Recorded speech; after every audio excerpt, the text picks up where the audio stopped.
पौराणिक युग में शांतनु नामक एक सिद्ध साधु थे। इनकी पत्नी भी एक सिद्ध धर्मपरायण नारी थी। कहानी उस समय की है जब शांतनु और उनकी पत्नी बहुत वृद्ध हो चुके थे और उनकी आंखों की रोशनी भी चली गई थी।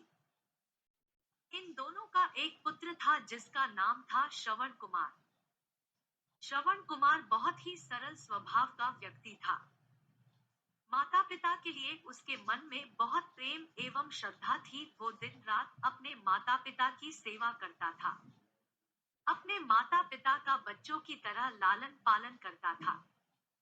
उसके माता पिता भी स्वयं को गौरवशाली महसूस करते थे और अपने पुत्र को दिन रात हजारों दुआएं देते थे।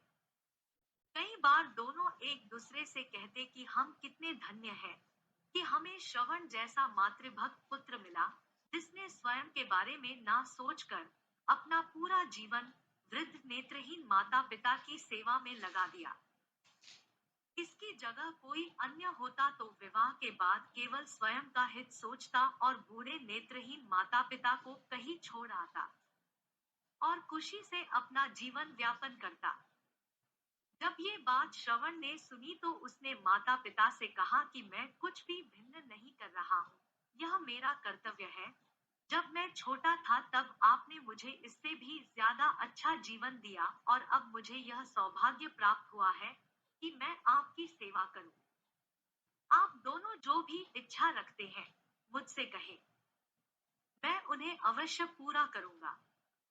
तब शांतनु और उसकी पत्नी कहते हैं, पुत्र श्रवण, हम दोनों की आयु बहुत हो चुकी है। अब जीवन का कोई भरोसा नहीं है। किसी भी समय हमारी आंखें बंद हो सकती है।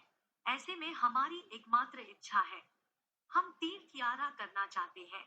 क्या तुम हमारी यह इच्छा पूरी कर सकते हो?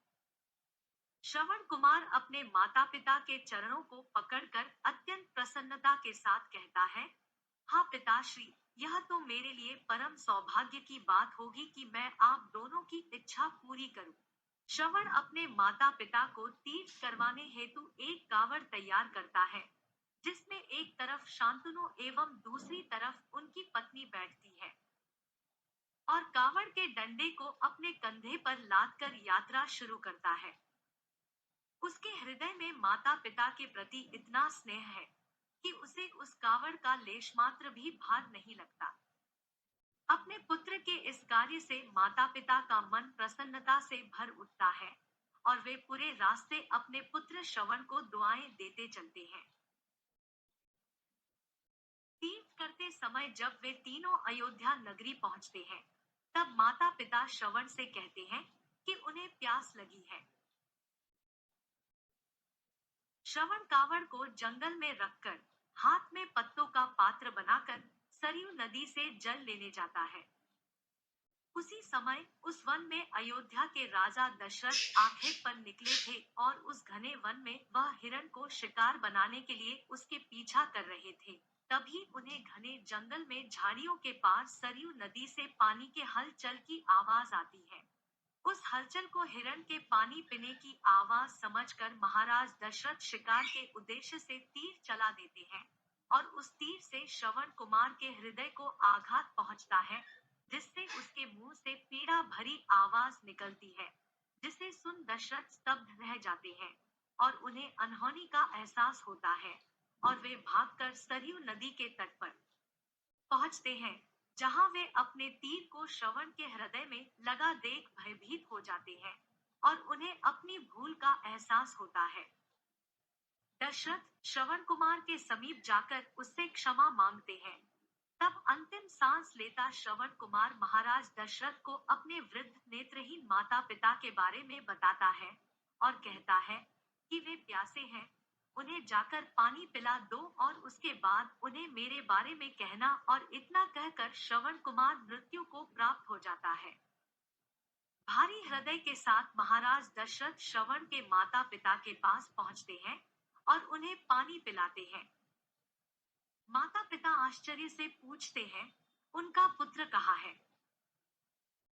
वे भले ही नेत्रहीन हो, पर वे दोनों अपने पुत्र को आहट से ही समझ लेते थे। माता पिता के प्रश्नों को सुन महाराज दशरथ उनके चरणों में गिर जाते हैं और बीती घटना को विस्तार से कहते हैं। पुत्र की मृत्यु की खबर सुनकर माता पिता रोने लगते हैं और दशरथ से उन्हें अपने पुत्र के पास ले जाने को कहते हैं। महाराज दशरथ कावड़ उठाकर दोनों माता पिता को श्रवण के शरीर के पास ले जाते हैं। माता पिता बहुत जोर जोर से विलाप करने लगते हैं। उनके विलाप को देख महाराज दशरथ को अत्यंत ग्लानि का आभास होता है और वे अपनी करनी की क्षमा याचना करते हैं। लेकिन दुखी पिता शांतनु महाराज दशरथ को श्राप देते हैं कि जिस तरह मैं शांतनु पुत्र वियोग में मरूंगा, उसी प्रकार तुम भी पुत्र वियोग में मरोगे। इतना कहकर दोनों माता पिता अपने शरीर को त्याग मृत्यु को प्राप्त हो जाते हैं। महाराज दशरथ श्राप मिलने से अत्यंत व्याकुल हो जाते हैं और कई वर्षों बाद जब उनके पुत्र राम का राज्य अभिषेक होता है, तब माता कैकेयी के वचन के कारण राम, सीता और लक्ष्मण को 14 वर्षों का वनवास स्वीकार करना पड़ता है और इस तरह महाराज दशरथ की मृत्यु भी पुत्र वियोग में होती है। अपने अंतिम दिनों में उन्हें शांतनु के कहे शब्द याद आते हैं और वे राम के वियोग में अपना शरीर त्याग देते हैं।